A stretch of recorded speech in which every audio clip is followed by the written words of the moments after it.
हम logical reasoning में आज इंडक्टिव और डिडक्टिव रीजनिंग के बारे में बात करेंगे। आगमनात्मक और निगमनात्मक। इंडक्टिव रीजनिंग जो होती है वह स्पेसिफिक से जर्नल की तरफ जाती है और डिडक्टिव रीजनिंग जो होती है वो जर्नल से स्पेसिफिक की तरफ जाती है। इसका छोटा सा एग्जांपल लें इंडक्टिव का, तो जैसे हम घर में चावल बनाते हैं तो हम चावल के एक दाने से ही पता लगा देते हैं कि सारे चावल पक चुके हैं। तो हम क्या कर रहे हैं, हम सारे चावलों में से एक चावल हम एक चावल में से सारे चावलों के पकने का पता लगा रहे हैं। तो हम स्पेसिफिक से जर्नल पे जा रहे हैं। डिडक्टिव में क्या है, हम जर्नल से स्पेसिफिक जा रहे हैं, मतलब हम जर्नल बात से एक स्पेसिफिक बात पे जा रहे हैं। जैसे कि all hostel children are bad, हम ये मानते हैं कि जितने भी बच्चे हॉस्टल में पढ़ते हैं वो ख़राब होते हैं, वो बिगड़े हुए होते हैं। और अगर हम एक बच्चे की बात करें, मान लो हम टेड की बात करेंगे, टेड जो है वो हॉस्टल में रहता है इसलिए वो बिगड़ा हुआ होगा। जैसे कि कई बार हम कहते हैं कि ये लड़कियां तो हॉस्टल में पढ़ती हैं, ये ज़रूर बिगड़ी हुई होंगी, या ये लड़कियां तो वहाँ से आई हैं इसलिए ये बिगड़ी हुई होंगी, ये लड़के उन लड़कों के साथ रहते हैं इसलिए ये बिगड़े हुए होंगे। तो हम क्या कर रहे हैं, हम जर्नल से हम एक इंसान की बात पे जा रहे हैं, हम स्पेसिफिक बात पे जा रहे हैं। दूसरा रूल है bottom up approach. Bottom up approach क्या कहता है, बॉटम अप्रोच कहता है कि हम नीचे से ऊपर की तरफ जाते हैं, हम एक छोटी सी बात से एक बड़ी बात की तरफ जाते हैं। जबकि डिडक्टिव में कहता है कि हम टॉप से डाउन की तरफ जाते हैं, मतलब हम एक बड़ी बात से एक छोटी बात की तरफ आते हैं। इसको एक एग्जांपल समझते हैं कि मान लीजिए मेरे पास एक ब्लू कार है, मेरे फ्रेंड के पास एक ब्लू कार है, मेरे भाई के पास एक ब्लू कार खरीदी है। तो हम ये मान लेते हैं कि दुनिया में सारी कारें जो हैं वो ब्लू हैं, ऑल कार्स आर ब्लू। तो हम इस स्मॉल बात से हम एक बिग बात पे चल गए, हमने एक जर्नलाइजेशन कर लिया। हमने स्पेसिफिक से हम कहाँ गए, हमने जर्नल बात पे हम चले गए। ठीक है, तो हम जब स्पेसिफिक से जर्नल में जाते हैं तो वो इंडक्टिव होता है। दूसरा, हम जब बड़ी बात से छोटी बात पे जाते हैं, हम क्या कर रहे हैं, हम कह रहे हैं कि सारे वेजिटेबल्स जो होते हैं वो ग्रीन होते हैं और जो पालक है वो भी एक वेजिटेबल है तो वो भी ग्रीन ही है। तो हमने क्या किया, हम जर्नल बात से हम एक स्पेसिफिक बात पे चले गए। तो जब हम एक जर्नल बात से एक स्पेसिफिक बात पे जाते हैं तो वो होता है डिडक्टिव। मतलब एक स्पेसिफिक बात से जर्नल बात पे जाना, ऊपर से नीचे की तरफ जाना, एक छोटी बात से बड़ी बात की तरफ जाना, ये सब किसकी विशेषताएं हैं, इंडक्टिव की। और जर्नल बात से स्पेसिफिक बात पे जाना, नीचे से ऊपर से नीचे की तरफ जाना, बड़ी बात से छोटी बात पे जाना, ये सब किसका है, डिडक्टिव का विशेषता है। ठीक है, अगर हम आर्गुमेंट की बात करें या स्टेटमेंट की बात करें जो एग्जाम्स में आती हैं, प्रीमाइस 1, प्रीमाइस 2, फिर कंक्लूजन, तो उसमें क्या होता है, वो कहता है इंडक्टिव में क्या होता है, कहता है कि अगर दोनों प्रीमाइसेस ट्रू हैं तो ये ज़रूरी नहीं कि कंक्लूजन भी ट्रू होगा। पर अगर हम डिडक्टिव की बात करें तो डिडक्टिव में दोनों प्रीमाइसेस अगर ट्रू हैं तो कंक्लूजन ट्रू होगा ही होगा। ये सर्टेनिटी की बात करता है। ये ऐसे कैसे बोल पाते हैं कि क्यों ऐसे कह रहे हैं कि दोनों प्रीमाइसेस ट्रू होंगे तो कंक्लूजन प्रॉबेबली ट्रू होगा और दोनों प्रीमाइसेस ट्रू होंगे तो कंक्लूजन ट्रू ही होगा।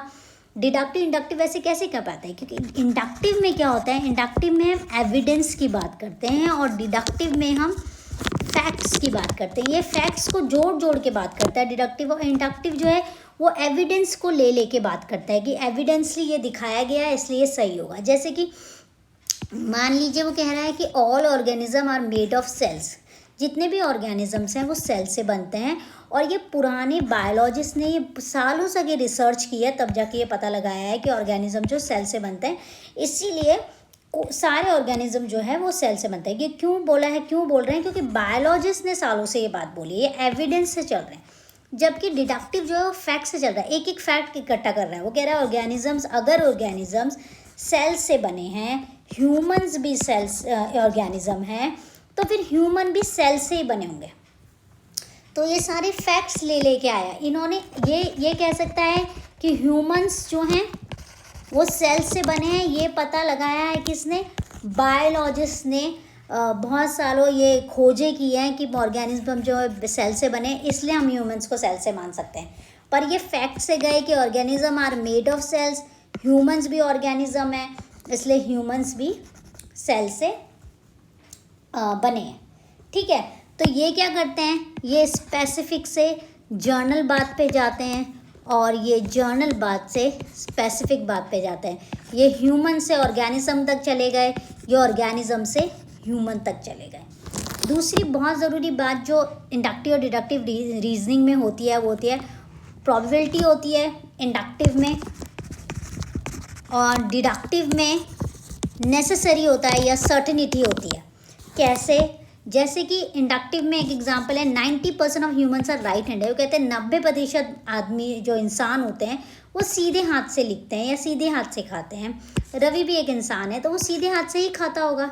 ये मे बी नॉट भी हो सकता है, हो भी सकता है और नहीं भी हो सकता है। इसमें कंक्लूजन जो है वो ज़रूरी नहीं कि सही हो, उसमें सर्टेनिटी नहीं होती है, वो प्रोबेबिलिटी होती है कि हो सकता है, क्योंकि 90% इंसान राइट हैंडेड तो रवि भी राइट हैंडेड हो सकता है। पर यहाँ क्या है, यहाँ फैक्ट्स है, यहाँ लॉजिक लगाते हैं कि बाबरा लंबी है कैरोल से और कैरोल लंबी है डेनिस से, तो क्या बाबरा डेनिस से लंबी होगी? बिल्कुल होगी, क्योंकि बाबरा डेनिस से लंबी होगी क्योंकि इन्होंने कहा कि बाबरा जो है वो लंबी है कैरोल से, और कैरोल तो पहले ही लंबी है डेनिस से। तो जब कैरोल छोटी है बाबरा से तो बाबरा डेनिस से भी लंबी होगी। तो इन्होंने क्या कहा, कंक्लूजन जो है वो दोनों प्रीमाइसेस के हिसाब से चलता है। Conclusion follow certainty from the premises. जो प्रीमाइसेस में बोला गया, प्रीमाइस 1 प्रीमाइस 2 में बोला गया, उसी के हिसाब से कंक्लूजन बन जाता है डिडक्टिव में। ठीक है, तो ये आसान सा था इंडक्टिव डिडक्टिव। इसमें इंडक्टिव जो है वो स्पेसिफिक से जर्नल पे जा रहा है, डिडक्टिव जर्नल से स्पेसिफिक पे जा रहा है। ये बॉटम अप अप्रोच ले रहा है, ये टॉप डाउन ले रहा है, ये स्मॉल से बिग में जा रहा है, ये बिग से स्मॉल में जा रहा है, ये प्रोबेबिलिटी ले रहा है, ये फैक्ट्स ले रहा है, ये एविडेंस ले रहा है, ये क्या बोलते हैं, ये फैक्ट्स ले रहा है, ये प्रोबेबिलिटी ले रहा है, ये नेसेसरी ले रहा है, नेसेसिटी लेता है या सर्टेनिटी लेता है।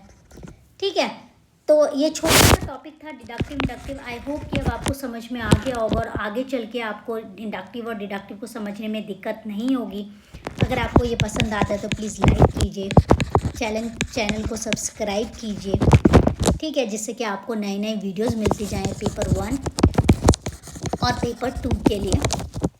एक बात और, मैंने डिस्क्रिप्शन में एक लिंक डाला है वेरियस जॉब इन एम्स।